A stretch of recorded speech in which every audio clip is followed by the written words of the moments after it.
എടാ നമ്മൾ പഠിക്കാൻ പോകുന്നത് ഇഫ് ക്ലോസ് ആണ്.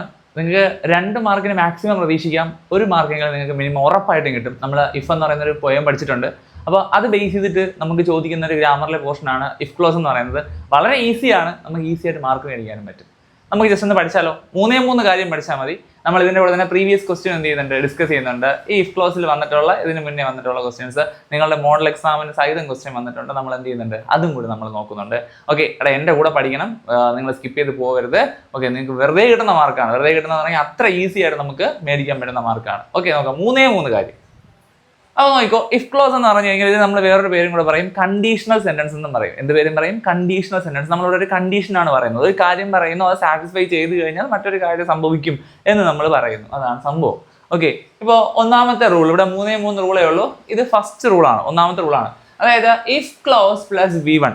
ഓക്കെ, നിങ്ങൾ ജസ്റ്റ് അത് എന്താണെന്ന് മനസ്സിലാക്കാൻ വേണ്ടി ഞാൻ ഈ പറയുന്ന ഈ ഒരു സാധനം നോക്കിക്കോ. If you study hard U will pass the examination. Okay, if you study hard U will pass the examination എന്ന് ഞാൻ ഒരു സെന്റൻസ് അവിടെ എഴുതിയിട്ടുണ്ട്. അപ്പോൾ ഇതിൽ ഇഫ് എന്ന് പറഞ്ഞ സാധനം നിങ്ങൾ കണ്ടോ? ഓക്കെ, അവിടെ ഇഫ് വന്നിട്ട് നിങ്ങൾ കണ്ടോ? ഇവിടെ എന്തുണ്ടാ? ഇഫ് ഉണ്ട്. അപ്പോൾ നിങ്ങൾ ഇവിടെ പഠിക്കാൻ എളുപ്പത്തിന് പറഞ്ഞുതരാം. ഈ ഇഫ് ഉണ്ടല്ലോ, ഇപ്പൊ നമുക്ക് ഇവിടെ ഞാൻ ഒരു കോമ ആയിട്ട് സെപ്പറേറ്റ് ചെയ്തിട്ടുണ്ട്. കണ്ടോ, ഇവിടെ ഒരു കോമ ഉണ്ടോ? കോമയുണ്ട്. അപ്പോൾ ഈ കോമയ്ക്ക് മുന്നേ കിടക്കുന്നത് ഒരു ക്ലോസ് ആണ്, കോമയ്ക്ക് ശേഷം കിടക്കുന്നത് മറ്റൊരു ക്ലോസ് ആണ്. എന്താണ് ക്ലോസ് എന്ന് ചോദിച്ചു കഴിഞ്ഞാൽ ഒരു സബ്ജക്റ്റും പ്രെഡിക്കേറ്റും ഉണ്ടാവും. മീനിങ് കംപ്ലീറ്റ് ആവാം, മീനിങ് ഇൻകംപ്ലീറ്റ് ആവാം. ഓക്കെ, പൂർണ്ണമായിട്ട് അർത്ഥം ഉണ്ടാവാം, ചില സമയത്ത് അർത്ഥം പൂർണ്ണമാവത്തില്ല. ഞാൻ പറഞ്ഞുതരാം, അതാണ് ക്ലോസ് എന്ന് പറഞ്ഞാൽ. അപ്പോൾ ഇവിടെ ഇഫ് ക്ലോസ് എന്ന് പറയുമ്പോഴത്തേക്കും നിങ്ങൾ ഈ ഒരു ക്ലോസ് കണ്ടോ, അതിൽ ഈ ഇഫ് എന്ന് പറഞ്ഞാൽ ഒരു കൺജങ്ഷൻ ആണ്. കൺജങ്ഷൻ എന്ന് പറഞ്ഞു കഴിഞ്ഞാൽ നമ്മൾ 2 സെന്റൻസുകളെയോ അല്ലെങ്കിൽ 2 ഫ്രേസുകളെയോ 2 ക്ലോസുകളെയോ ഒക്കെ നമ്മൾ തമ്മിൽ ബന്ധിപ്പിക്കാൻ വേണ്ടി ഉപയോഗിക്കുന്ന കണക്റ്റിംഗ് വേർഡാണ് കൺജങ്ഷൻ എന്ന് പറയുന്നത്. അപ്പോൾ ഇഫ് ഒരു കൺജങ്ഷൻ ആണ്. ഇത് ചേർന്ന് വന്നിട്ടുള്ളത് ഈ ഒരു ക്ലോസ്. ഓക്കെ, അപ്പം ഈ ഒരു ക്ലോസിനെ നമുക്ക് സിംപ്ലി എന്തെന്ന് വിളിക്കാം മക്കളെ? ഇഫ് ക്ലോസ് എന്ന് പറയാം. നിങ്ങൾക്ക് പഠിക്കാൻ എളുപ്പത്തിന് ഞാൻ പറഞ്ഞ സാധനമുണ്ട്, അപ്പോൾ തെറ്റിപ്പോകില്ല. ആ ഇഫ് ക്ലോസിലെ വെർബ് എന്ത് വരണം? അവിടെ ഫസ്റ്റ് ഫോം വരണം. ആ ഇഫ് ക്ലോസിലെ വെർബ് എന്ത് വരണം? V1 വരണം. ഇപ്പോൾ നോക്കിക്കോ, ഇഫ് യു സ്റ്റഡി ഹാർഡ്, ആ സ്റ്റഡി എന്ന് പറഞ്ഞാൽ V1 ആണ്. അപ്പൊ ഇഫ് ക്ലോസിലെ വെർബ് എന്ത് വന്നു മക്കളെ? V1 വന്നു. എങ്കിൽ അടുത്ത് ഇവിടെ ഒരു ക്ലോസ് കണ്ടോ നിങ്ങൾ? അടുത്ത് ഇപ്പോഴത്തെ ഒരു ക്ലോസ് കണ്ടോ? ഇത് കണ്ടോ, ഈ കോമയ്ക്ക് ഇപ്പുറം കിടക്കുന്നത് U will pass the examination. നിങ്ങളിത് കണ്ടോ? U will pass the examination. ഇത് മറ്റൊരു ക്ലോസ് ആണ്. ഓക്കെ, ഇത് ഇഫ് ചേർന്ന് വരുന്ന ഈ ഒരു ക്ലോസ് ഇത് സബോർഡിനേറ്റ് ക്ലോസ് ആണ്, അല്ലെങ്കിൽ ഡിപ്പെൻഡന്റ് ക്ലോസ് ആണ്. എന്താണെന്ന് ചോദിച്ചു കഴിഞ്ഞാൽ ഇഫ് യു സ്റ്റഡി ഹാർഡ് എന്ന് ഞാൻ പറയുമ്പോൾ അതിന്റെ അർത്ഥം കംപ്ലീറ്റ് ആണോ? നീ നന്നായിട്ട് പഠിച്ചാൽ എന്ത്? അതിനുശേഷം എന്താ കാര്യം? അവിടെ ഒന്നും പറയുന്നില്ല, ഒന്നുമില്ല. അപ്പൊ മീനിങ് കംപ്ലീറ്റ് അല്ല. എന്നാൽ ഇതിന്റെ കൂടെ ചേർത്ത് വായിച്ചു നോക്കിയേ, U will pass the examination. നീ പരീക്ഷ ജയിക്കും, നീ നന്നായിട്ട് പഠിച്ചാൽ നീ പരീക്ഷ ജയിക്കും. അപ്പൊ ഇതെന്താണ് മക്കളെ? മെയിൻ ക്ലോസ് ആണ്. അതായത് U will pass the examination. എനിക്കിപ്പോൾ ചുമ്മാ നിങ്ങൾ പറയാം, എടാ U will pass the examination, നിങ്ങൾ പരീക്ഷയ്ക്ക് ജയിക്കും. അതിന്റെ കൂടെ എന്തെങ്കിലും എനിക്ക് ചേർത്ത് പറയേണ്ട കാര്യമുണ്ടോ? ഇല്ല. ഇല്ലെങ്കിലും അത് ഒറ്റയ്ക്ക് നിൽക്കും. അപ്പോൾ ഒറ്റയ്ക്ക് നിൽക്കാൻ പറ്റുന്നതാണ് ഏതെന്ന് പറയുന്നത്? ഇൻഡിപെൻഡന്റ് ക്ലോസ് എന്ന് പറയുന്നത്. ഇത് ഇൻഡിപെൻഡന്റ് ക്ലോസ്, അല്ലെങ്കിൽ നമുക്ക് ഇതിന്റെ മെയിൻ ക്ലോസ് എന്ന് പറയാം, അല്ലെങ്കിൽ പ്രിൻസിപ്പൽ ക്ലോസ് എന്ന് പറയാം. ഇനി ഇതിന് എന്താണ്? ഇതിന്റെ കൂടെ ചേർന്ന് നിന്നാൽ മാത്രം അർത്ഥം പൂർണ്ണമാകുന്ന ക്ലോസ് ആണ് ഡിപ്പെൻഡന്റ് ക്ലോസ്, അഥവാ സബോർഡിനേറ്റ് ക്ലോസ് നമുക്ക് വേണമെങ്കിൽ പറയാം. ഓക്കെ, അപ്പം ഇവിടെ ഇഫ് ചേർന്ന് വരുന്നതാണ് ഡിപ്പെൻഡന്റ് ക്ലോസ് എന്ന് പറയുന്നത്. അപ്പം അതിന് നമ്മൾ ഇഫ് ക്ലോസ് എന്ന് എടുത്തു. അപ്പം ഇഫ് ക്ലോസിൽ എന്ത് വന്നു മക്കളെ? V1 വന്നു. ഇവിടെ വന്നില്ലേ? V1 വന്നില്ലേ? എങ്കിൽ ഇത് നമ്മൾ മെയിൻ ക്ലോസ് ആണെന്ന് പഠിച്ചു. അപ്പൊ മെയിൻ ക്ലോസിൽ നമുക്ക് വില്ല് വരാം, ഷാള് വരാം, ക്യാൻ വരാം, മേ വരാം. ഇതിൽ ഏതെങ്കിലും ഒന്ന് എഴുതിയാൽ മതി. അതിനുശേഷം എഴുതുന്ന വെർബ് എന്ത് ഫോം ആയിരിക്കണം മക്കളെ? V1 ആയിരിക്കണം. അപ്പം നോക്കിയേ, if you study hard U, നമ്മൾ എന്ത് എഴുതി? വിൽ എഴുതി. You will. അടുത്ത വെർബ് കണ്ടോ? ഇതാണ് ഇവിടുത്തെ വെർബ്, പാസ്. പാസ് എന്താണ്? V1 ആണ്. Pass the examination. ഇഫ് ക്ലോസിൽ V1 വന്നു, മെയിൻ ക്ലോസിൽ V1 വന്നു. അതിന്റെ കൂടെ എന്തോ വരാം? വില്ലോ, ഷാളോ, ക്യാനോ, മേയോ വരാം. സെറ്റ്. ഒരു റൂൾ നമ്മൾ പഠിച്ചു. രണ്ടാമത്തെ റൂൾ. അടുത്ത് ഞാൻ എന്താണ് ക്ലോസ് എന്നൊന്നും വീണ്ടും പറഞ്ഞു തരേണ്ട കാര്യമില്ലല്ലോ. ക്ലോസ് ഞാൻ എന്താണ് എക്സ്പ്ലെയിൻ ചെയ്യേണ്ട കാര്യമൊന്നും നിങ്ങൾ പഠിച്ചു. അടുത്ത കണ്ടോ? അടുത്ത് ഞാൻ എഴുതിയിരിക്കുന്നു ഇഫ് ക്ലോസ് പ്ലസ് V2. അതായത് നമ്മുടെ ഇഫ് ക്ലോസിനകത്ത് വെർബിന്റെ സെക്കൻഡ് ഫോം വരുന്നു, V2 വരുന്നു, അല്ലെങ്കിൽ സിമ്പിൾ പാസ്റ്റ് വരുന്നു. അങ്ങനെയാണെങ്കിൽ നമ്മുടെ മെയിൻ ക്ലോസിൽ എങ്ങനെ മാറൂടാ? മെയിൻ ക്ലോസിൽ വുഡോ, ഷുഡോ, കുഡോ, മൈറ്റോ എഴുതാം. അതിനുശേഷം എഴുതേണ്ട വെർബ് എന്ത് എഴുതാൻ പാടുള്ളൂ? V1 എഴുതാൻ പാടുള്ളൂ. ഈ V1 എന്ന് പറയുമ്പോഴത്തേക്കും ഇവിടെ നമ്മൾ ഉദ്ദേശിക്കുന്നത് വെർബിന്റെ ബേസ് ഫോം ആണ്. വെർബിന്റെ എന്ത് ഫോം ആണ്? ബേസ് ഫോം ആണ്. അല്ലെങ്കിൽ നമുക്ക് അതിനെ വേറൊരു പേരും പറഞ്ഞ് വിളിക്കാം, റൂട്ട് ഫോം എന്നും വിളിക്കാം. ഈ റൂട്ട് ഫോം അഥവാ ബേസ് ഫോം എന്ന് പറഞ്ഞാൽ വെർബിന്റെ ഡു ഫോം ആണ്. വെർബിന്റെ എന്ത് ഫോം ആണ്? ഡു ഫോം ആണ്. ഇപ്പൊ പ്ലേ എന്നും പ്ലേസ് എന്നും ഞാൻ പറയുന്നു. പ്ലേസ് എന്ന് പറഞ്ഞു കഴിഞ്ഞാൽ അത് ഡസ് ഫോം ആണ്. പ്ലേ എന്ന് പറഞ്ഞാൽ അത് ഡു ഫോം ആണ്. ഈറ്റും ഈറ്റ്സും ഞാൻ പറയുന്നു. ഈറ്റ് എന്ന് പറഞ്ഞാൽ അത് ഡു ഫോം ആണ്. ഈറ്റ്സ് എന്ന് പറഞ്ഞാൽ അത് ഡസ് ഫോം ആണ്. നമ്മളൊരു വെർബിനെ പിരിച്ചു കഴിഞ്ഞാൽ ഞാനിവിടെ ഈറ്റ്സ് എന്ന് ഞാൻ ഇവിടെ എഴുതി. അതിനെ ഞാൻ പിരിച്ചു കഴിഞ്ഞാൽ ഇതിനകത്തുനിന്ന് എനിക്ക് ആരെ കിട്ടും? ഡസിനെയും കിട്ടും. അതേപോലെ എനിക്ക് ആരെ എടുക്കാൻ പറ്റും? ഈറ്റിനെയും എടുക്കാൻ പറ്റും. അപ്പൊ ഈറ്റ്സ് എന്ന് പറയുമ്പോൾ അത് ഏത് ഫോം? Does form. ഞാൻ ഇനി ഈറ്റ് ആണ് എഴുതുന്നത്. ഈറ്റ് ഞാൻ എഴുതി. ഈറ്റിനെ ഞാൻ പിരിച്ചു കഴിഞ്ഞാൽ എനിക്ക് അതിനകത്ത് എടുക്കാൻ പറ്റുന്നത് ഡൂനെ എടുക്കാം. ആരെ എടുക്കാം? ഈറ്റിനെയും എടുക്കാം. അപ്പം ഇത് ഏത് ഫോമാണ്? ഈറ്റ് ഡു ഫോം ആണ്. ഒരു വെർബിന്റെ റൂട്ട് ഫോം അഥവാ ബേസ് ഫോം ഏതെന്ന് ചോദിച്ചു കഴിഞ്ഞാൽ അതിന്റെ ഡു ഫോം ആണ്. സെറ്റ് അല്ലേ? ഓക്കെ. അപ്പോൾ ഇഫ് ക്ലോസിൽ V2 വന്നു എങ്കിൽ മെയിൻ ക്ലോസിൽ വുഡോ ഷുഡോ കുഡോ മൈറ്റോ എഴുതാൻ തന്നെ V1 എഴുതാൻ പാടുള്ളൂ. അവിടെ എന്തുകൊണ്ടാണെന്ന് ചോദിച്ചു കഴിഞ്ഞാൽ ഈ would, will, would, shall, should, can, could, may, might, must ഇതൊക്കെ എന്താണ്? മൊഡാൽ ഓക്സിലറി ആണ്. ഇതൊക്കെ എന്താണ്? Modal auxiliary. അപ്പം ഈ മൊഡാൽ ഓക്സിലറിക്ക് ശേഷം നമുക്ക് വെർബിന്റെ ബേസ് ഫോം ഉപയോഗിക്കാൻ പാടുള്ളൂ. അതൊരു റൂൾ ആണ്. എഡിറ്റിങ്ങിനോ അല്ലെങ്കിൽ നിങ്ങൾക്ക് എക്സാമിന് ഗ്രാമർ പോർഷനിൽ ഏതെങ്കിലും ഒരു ക്വസ്റ്റ്യൻ എങ്ങനെയെങ്കിലും തരും. ഓക്കെ, നിങ്ങൾക്ക് അഡ്വൈസ് ചെയ്താൽ വേണ്ടി പറയും യു ഷുഡ് അല്ലെങ്കിൽ യു ഓട്ട് ടു എന്നൊക്കെ പറയാം. യു ഷുഡ് അല്ലെങ്കിൽ എന്താണ്? ഇഫ് ഐ വെയർ അല്ല, അത് ഇഫ് ക്ലോസിൽ if I were you. Okay, അത് വേറെ സാധനം. യു ഷുഡ് അല്ലെങ്കിൽ എന്താണ്? യു കുഡ് ഇങ്ങനെയൊക്കെ വേണമെങ്കിൽ പറയാം. യു നീഡ് ടു അല്ലെങ്കിൽ യു ഓട്ട് ടു ഇങ്ങനെയൊക്കെ പറഞ്ഞാൽ അഡ്വൈസ് ഒക്കെ ഫോം ചെയ്യാൻ വേണ്ടിയിട്ട് തരാം. ആ സമയത്ത് നമ്മൾ ഉപയോഗിക്കേണ്ട വെർബിന്റെ ഫസ്റ്റ് ഫോമാണ് നമ്മൾ ഉപയോഗിക്കേണ്ടത്. ഈ ഓട്ട് ടു വരുന്ന കേസിൽ ഓട്ട് ടു വരുമ്പോഴത്തേക്കും അവിടെ ടു വരുന്നുണ്ട്. ആ ടു വന്നു കഴിഞ്ഞാൽ ടൂവിന് ശേഷം നമ്മൾ എന്ത് ഉപയോഗിക്കാൻ പാടുള്ളൂ? ബേസ് ഫോമേ ഉപയോഗിക്കാൻ പാടുള്ളൂ. ഓക്കെ, ടൂവിന് ശേഷം ബേസ് ഫോം ഉപയോഗിക്കാൻ പാടുള്ളൂ. ഷുഡോ, കുഡോ, വുഡോ, ഓക്കെ, വില്ലോ, ഷാളോ എന്ത് വന്നാലും അതിന് ശേഷം എന്ത് ഉപയോഗിക്കാൻ പാടുള്ളൂ? നമ്മുടെ ബേസ് ഫോമേ ഉപയോഗിക്കാൻ പാടുള്ളൂ വെർബിന്റെ. ഓക്കെ, അത് ഓർത്ത് വയ്ക്കണം കേട്ടോ. അപ്പൊ അതുകൊണ്ടാണ് അവിടെ V1 വന്നത്. ഇതിന് തെറ്റിക്കരുത്. നിങ്ങൾ തെറ്റിക്കാൻ ചാൻസ് ഉണ്ട്. കാരണം ഇവിടെ V2 ആണ് വരുന്നത്. അപ്പൊ നിങ്ങൾക്ക് തോന്നും ഇവിടെ V2 അല്ലേ വന്നത്, അപ്പൊ അവിടെ എന്തുകൊണ്ട് അത് V1 ആയി പോയി? അവിടെ V2 ആവത്തില്ലേ എന്നൊരു കൺഫ്യൂഷൻ മനസ്സിലുണ്ടാവും. തെറ്റിക്കും നിങ്ങൾ. ഒരുപാട് ഞാനത് കണ്ടിട്ടുണ്ട് തെറ്റ് വരുത്തുന്നത്. അതുകൊണ്ടാണ് പറഞ്ഞത് മൊഡാൽ ഓക്സിലറി ആണ് ഇതെല്ലാം. അതിനുശേഷം V1 എഴുതാൻ പാടുള്ളൂ. അപ്പൊ നമുക്ക് എക്സാമ്പിൾ നോക്കിയേ. If you studied hard. Studied കണ്ടോ?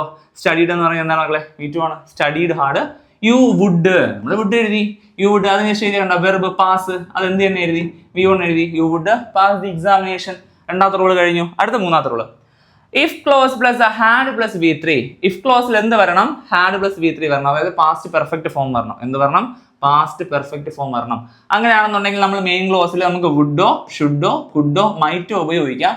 അതിനുശേഷം നമ്മൾ പഠിച്ചതാണ് അല്ലെ, നമുക്ക് ഇതിനുശേഷം ഒരു V1 ഉപയോഗിക്കണം. ബേസ് ഫോം ഉപയോഗിക്കണം. ഹാസും ഹാവും എടുത്തു കഴിഞ്ഞാൽ അതിലെ ബേസ് ഫോം ഏതാണെന്ന് ചോദിച്ചു കഴിഞ്ഞാൽ ഹാവ് ആണ്. അപ്പൊ നമ്മളിവിടെ എന്ത് എഴുതില്ല? ഹാവ് എഴുതി. അതിനുശേഷം നമുക്ക് എന്ത് എഴുതാം? V3 എഴുതാം. ഓക്കെ, അതായത് if clause plus had plus V3 ഉണ്ടെങ്കിൽ അവിടെ വെർബ് V3 വരുള്ളൂ. പക്ഷേ വുഡോ, ഷുഡോ, കുഡോ, മൈറ്റോ എഴുതണം. അതിനുശേഷം എന്തും കൂടെ എഴുതണം? ഹാവും കൂടെ എഴുതണം. ഓക്കെ, അപ്പൊ വുഡ് ഹാവ് അല്ലെങ്കിൽ ഷുഡ് ഹാവ് അല്ലെങ്കിൽ കുഡ് ഹാവ് അല്ലെങ്കിൽ might have plus V3. Okay, അതാണ് അതിന്റെ ഫോം എന്ന് പറയുന്നത്. ഓക്കെ, അപ്പൊ ഇവിടെ നോക്കിക്കോ, എക്സാമ്പിൾ നോക്കിക്കേ. If you had studied hard. കണ്ടോ? ഇഫ് യു ഹാഡ്, ഇവിടെ എന്തുണ്ടാ? ഹാഡ് ഉണ്ട്. കണ്ടോ? ഇവിടെ എന്തുണ്ട്? ഹാഡ് ഉണ്ട്. കണ്ടോ? ഇവിടെ had. Okay, if you had studied hard. Had ഉണ്ട്. അതിനുശേഷം കിടക്കുന്ന വെർബ് എപ്പോഴും V3 ആണ്. ഹാസോ, ഹാവോ, ഹാഡോ ഉണ്ടെങ്കിൽ അതിനുശേഷം വരുന്ന വെർബ് എപ്പോഴും എന്താണ്? V3 ആണ് മക്കളെ. അപ്പൊ ഇവിടെ സ്റ്റഡീഡ് എന്നാണ്? V3 ആണ്. ഹാഡ് പ്ലസ് V3 ഉണ്ട്.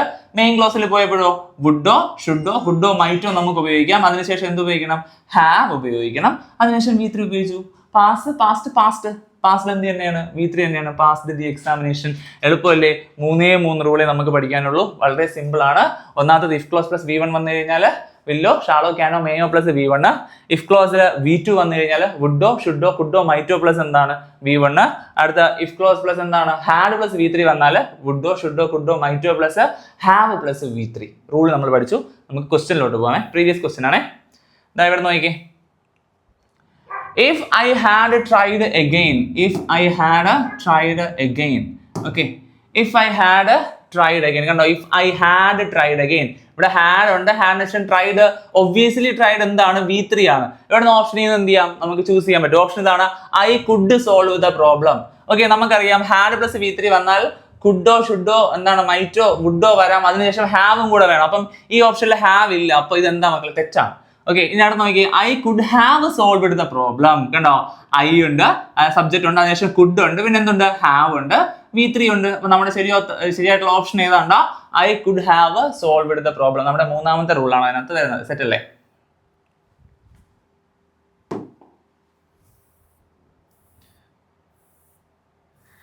അടുത്ത രണ്ടാമത്തെ ഒരു ക്വസ്റ്റ്യൻ ഇവിടെ നോക്കിക്കേ. If United Nations dash the war between two countries. beforehand. So many children and the old would not have suffered from the hunger and cold. അപ്പൊ നമുക്ക് വെർബ് എഴുതാൻ വേണ്ടി തരുന്നത് ഒന്നുകിൽ ഇഫ് ക്ലോസിലെ വെർബ് ഫില്ല് ചെയ്യാനായിരിക്കും, അല്ലെങ്കിൽ മെയിൻ ക്ലോസിലെ വെർബ് ഫില്ല് ചെയ്യാനായിരിക്കും നമുക്ക് ചോദിക്കുന്നത് കേട്ടോ. അപ്പൊ നമുക്ക് അങ്ങോട്ട് ഇങ്ങോട്ട് മാറി തിരിച്ചും ചോദിക്കാം. നമുക്ക് ഏതെങ്കിലും ഒരു സൈഡ് നോക്കി കഴിഞ്ഞാൽ മറ്റേത് എന്ത് വരും നമുക്ക് അറിയാൻ പറ്റും. ഇവിടെ നമുക്ക് ഇഫ് ക്ലോസിലാണ് വെർബ് എന്ത് ചെയ്യണം, നമ്മൾ ഫില്ല് ചെയ്യണം. അപ്പൊ നോക്കുക, if united nations dash the war between the two countries beforehand, so many children and the old would not have suffered. ഇവിടെ വുഡ് ഉണ്ട്, നോട്ട് ഓക്കെ, അത് എന്താ നെഗറ്റീവ് മീനിങ്ങിൽ പറയുന്നുണ്ട്, നോട്ട് ഉണ്ട്, ഹാവ് ഉണ്ട്, വുഡ് ഉണ്ട്, ഹാവ് ഉണ്ട്, ഹാവിന് ശേഷം സഫേർഡ് ഉണ്ട്, V3 ഉണ്ട്. അപ്പൊ വുഡ് ഹാവ് പ്ലസ് V3. അപ്പൊ എത്രാമത്തെ റൂളാണ് മക്കളെ? മൂന്നാമത്തെ റൂൾ അല്ലേ? അപ്പൊ മൂന്നാമത്തെ റൂളാണ്. അപ്പൊ ഇവിടെ എന്ത് വരും? United Nations had stopped. Okay, അത് സെറ്റാണ്. ഓക്കെ, ഈസിയാണ്. അടുത്ത്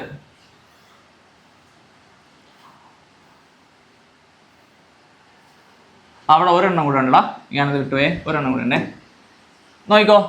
അടുത്ത, if the situation continues the same too many live dash. If the situation continues the same, ഇവിടെ ഇഫ് ക്ലോസ് ആണ്. ഇഫ് ദ സിറ്റുവേഷൻ, ഇവിടുത്തെ വെർബ് കണ്ടിന്യൂസ് ആണ്, കണ്ടിന്യൂസ് V1 ആണ്. ഓക്കെ, കണ്ടിന്യൂസ് V1 ആണ്. If the situation continues the same, situation ഇങ്ങനെ തന്നെ തുടരുകയാണെന്നുണ്ടെങ്കിൽ too many live. Okay, too many live. Okay, ഇവിടെ എന്ത് വരും? V1 അല്ലേ? അപ്പൊ അവിടെ എന്ത് ചെയ്യണം? വില്ലോ ഷാളോ ക്യാനോ മേയോ പ്ലസ് എന്ത് ചെയ്യണം? V1 വരണം, വിൽ ലൂസ്. ഓക്കെ, ഇതാണ് ഇതിന്റെ ഉത്തരം. ഓക്കെ, ഒന്നാമത്തേത് ഹാഡ് സ്റ്റോപ്ഡ്, രണ്ടാമത്തേത് will loose. Okay,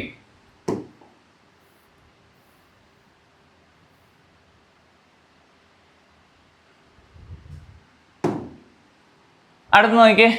The exam is fast approaching and you feel confident, but you come to know that your friend is in despair and may skip the exam. As a true friend, you wish to help him with a good advice. Prepare 2 pieces of advice using the expression given to help him solve with the problem. അപ്പോൾ നിങ്ങളുടെ front tension കാരണം exam skip ചെയ്യാൻ chance ഉണ്ട്. അപ്പം ഫ്രണ്ടിനെ എന്ത് ചെയ്യാൻ വേണ്ടിയിട്ട്, എക്സാം എഴുതിപ്പിക്കാൻ വേണ്ടിയിട്ട് നിങ്ങൾ എന്ത് ചെയ്യുക? 2 അഡ്വൈസ് കൊടുക്കാനാണ് പറയുന്നത്. ഓക്കെ, അപ്പം ഒന്നാമത് നോക്കി, if you work hard. If you work hard, ഇവിടെ സാധനം ഏതാണ്? വർക്ക് V1 ആണെങ്കിൽ അപ്പുറത്ത് എന്ത് വരണം? വില്ലോ ഷാളോ ക്യാനോ മേയോ പ്ലസ് എന്താണ്? V1 വരണം അല്ലേ? അപ്പൊ ഇഫ് യു വർക്ക് ഹാർഡ് എന്ത് എഴുതാം? നമുക്ക് സിമ്പിൾ ആയിട്ട് you will pass the exam. Simple അല്ലേ? അത് രണ്ടാമത് നോക്കിയോ, if I were you. If I were you, ഇവിടെ ഈ വെയർ എന്ന് പറഞ്ഞാല് ഓക്കെ, വാസും വെയറും ഈസാമാർ, അതിന്റെ പാസ്റ്റ് ആണ് വാസും വെയറും. അപ്പൊ ഈ വെയർ എന്ന് പറഞ്ഞാൽ ഇവിടെ എന്താണ്ടാ?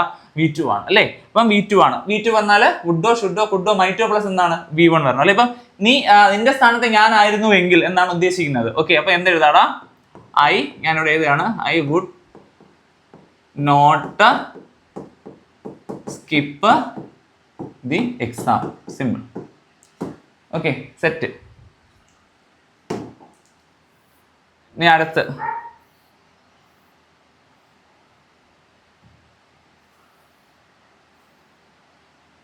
ഓക്കെ, ഇത് അഡ്വൈസ് ആണ്. നമ്മുടെ നോർമൽ മറ്റേ മോഡൽ ഓക്സിൽ വെച്ച് ചെയ്യുന്ന അഡ്വൈസ് ആണ്. ഇഫ് ക്ലോസിൽ ഇതും കൂടി നോക്കിക്കോ. ഇവിടെ കണ്ടോ, fill the blanks the appropriate form of the verb in the given brackets. If water, നോക്കുക, ഇഫ് ക്ലോസ് ആണ് നമുക്ക് ഫിൽ ചെയ്യേണ്ടത്. It will turn into ice. It will turn, will ഉണ്ട്, ടേൺ ഉണ്ട്. ടേൺ V1 ആണെങ്കിൽ ഇവിടെ എന്തായിരിക്കും? V1 അല്ലേ? അപ്പൊ if water freezes, if water എന്താണ്? Freezes. If water freezes, it will turn into ice. അടുത്ത, if we had taken, had plus V3 വന്നില്ലേ? അപ്പൊ വുഡോ ഷുഡോ കുഡോ മൈറ്റോ വരണം, ഹാവ് പ്ലസ് V3 വരണം. If we had taken, we എന്താ? വുഡോ ഷുഡോ we could. Okay, we could have അല്ലെങ്കിൽ വി ഷുഡ് ഹാവ് എന്ന് പറയാം. We should have arrived on time. Okay,